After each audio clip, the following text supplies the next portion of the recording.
오늘의 사연 시작합니다. 안녕하세요. 저는 이제 마흔을 앞두고 있는 얼마 전까지만 해도 평범하게 결혼 생활을 하고 있던 여자입니다.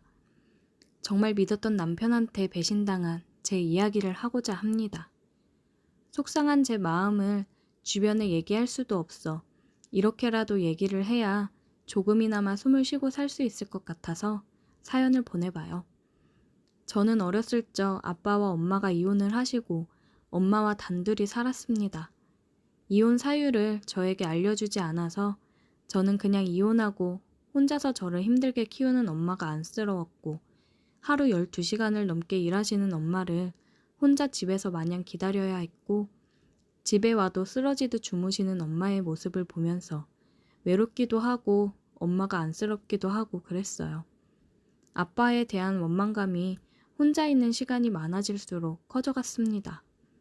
이런 성장기를 보내서인지 저는 애정 결핍이 있었고 누군가 저에게 작은 친절을 베풀거나 관심을 주면 그 사람에게 모든 걸 퍼주는 스타일이었어요.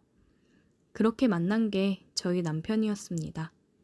남편이랑 저는 같은 공장에서 일을 했습니다.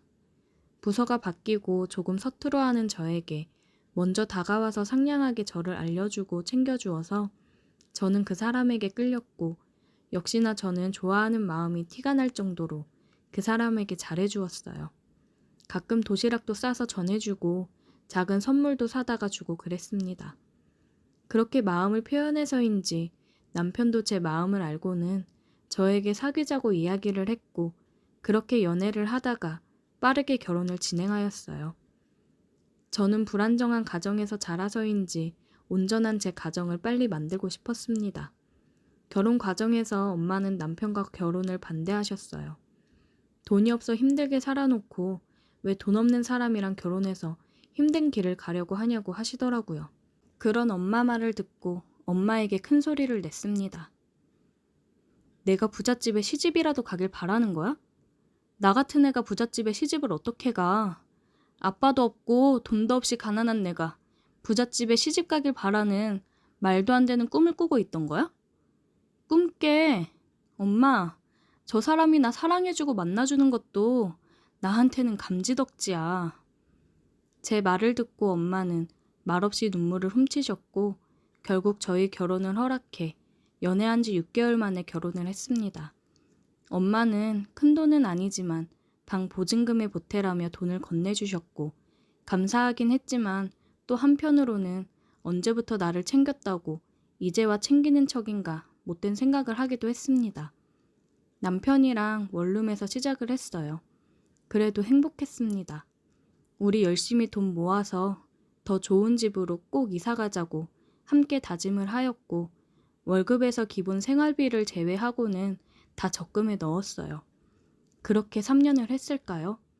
주변에서도 정말 악착같이 독하게 산다는 이야기를 들을 정도로 저희는 알뜰살뜰 돈을 모으며 살았고 그 결과 전세 20평대 아파트로 이사를 갈 수 있었습니다. 좁은 원룸에서 생활을 하다가 방 3개짜리 아파트로 이사를 하니 정말 신세계더라고요. 그날 조각 케이크 하나에 촛불을 불고 조촐하게 파티를 했어요. 남편은 제 손을 꼭 잡고 이야기를 하더라고요. 그동안 고생 많았어. 우리 조금만 더 힘내자.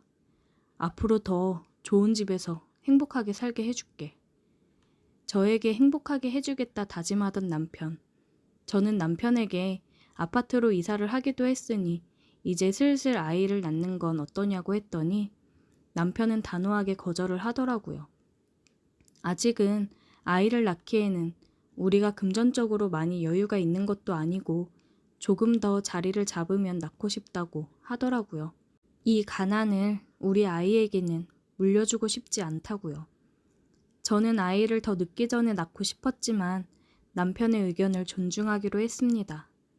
그 후 또 3년 정도 열심히 돈을 모았고 이제 전세 접고 대출 조금 받아 우리 집을 살 수 있겠구나 싶었는데 남편은 사업을 하고 싶다고 얘기를 했어요.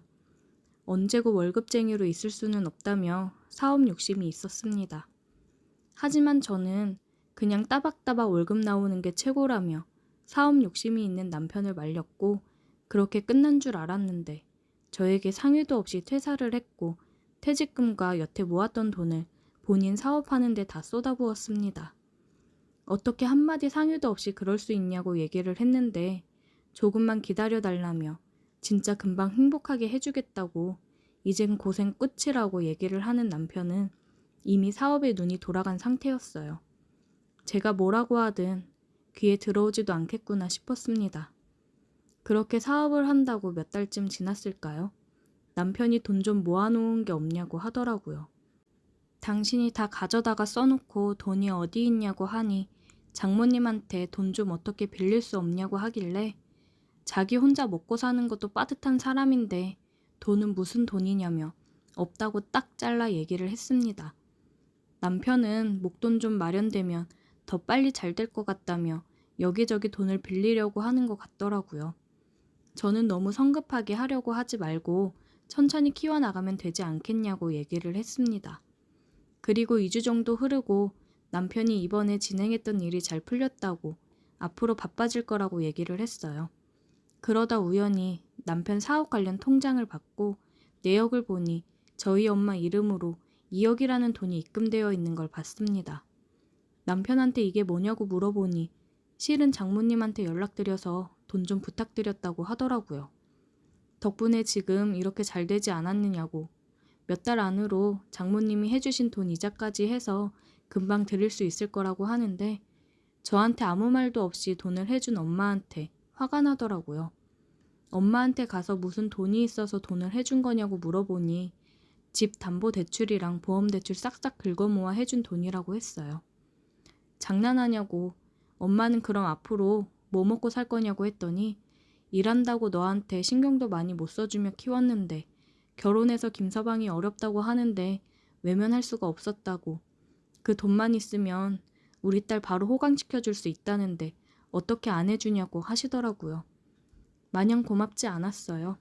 그냥 평소에 그렇게 챙겨주시기라도 하지 왜 이제 와서 그러는지 괜히 눈물이나 속 안에 쌓아두었던 걸 다 터뜨렸습니다. 엄마랑 처음으로 진지한 대화를 나눴던 것 같아요. 서로에 대한 마음이 누구보다 크지만 표현하는 법을 몰랐던 엄마와 저였습니다. 한참 이야기를 하고 엄마네서 자고 다음날 집에 돌아갔어요.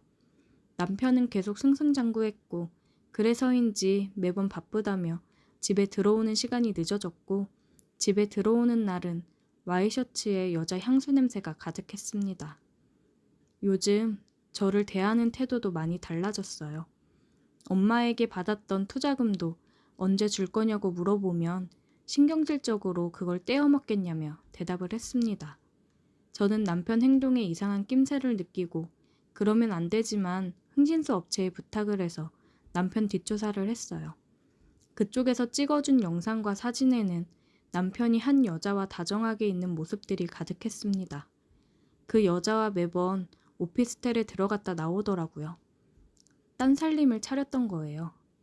저는 배신감이 말로 못했습니다. 너무 당황스러웠고 이걸 어떻게 해야 하나 싶었는데 오히려 남편이 제게 이혼 서류를 내밀었어요. 여기 전셋집이랑 1억 줄 테니 그냥 깔끔하게 정리하자고 하더라고요. 어이가 없었습니다. 돈을 많이 만지다 보니 정말 사람이 변하는 건 한순간이더라고요.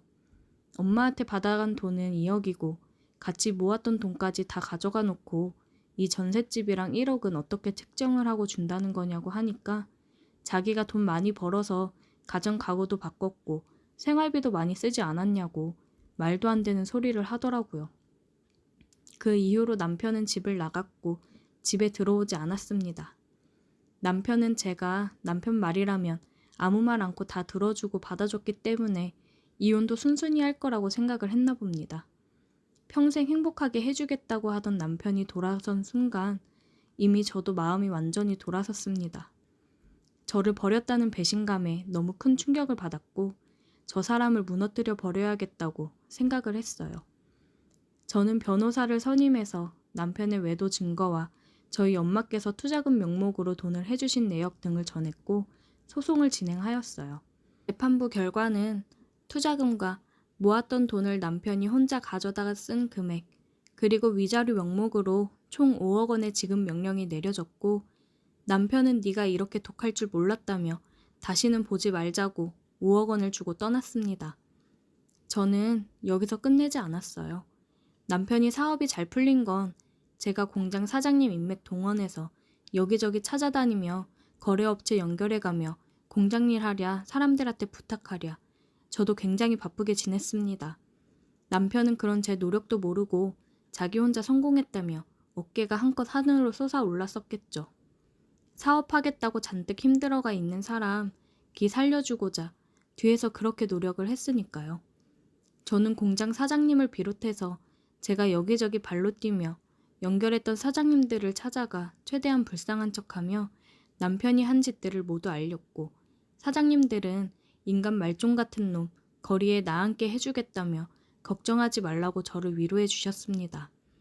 전 남편은 영문도 모른 채 거래업체들에게 손절을 당했고 자신감에 가득 차 발주도 최대치로 넣었는데 거래처들이 없어지니 여기저기 찾아가며 사정사정을 하고 다닌다고 하더라고요. 다시 예전처럼 알거지가 된 전 남편을 바람난 내연녀도 버렸고 어디 지방에서 숙식 제공 공장에 다닌다는 이야기를 들은 게 마지막 소식이었네요. 저는 엄마 대출금을 다 갚고 엄마랑 둘이 좋은 집을 얻어 새로운 출발을 시작하려고 합니다.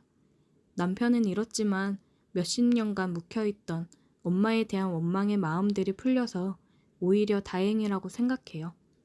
남은 여생 제가 재혼을 하게 될지 모르겠지만 일단은 엄마랑 함께 못 만들었던 추억을 하나하나 만들어 나가보려고 합니다. 응원 부탁드려요. 오늘의 사연 여기까지입니다. 재미있게 들으셨다면 구독과 좋아요, 알림 설정 부탁드릴게요.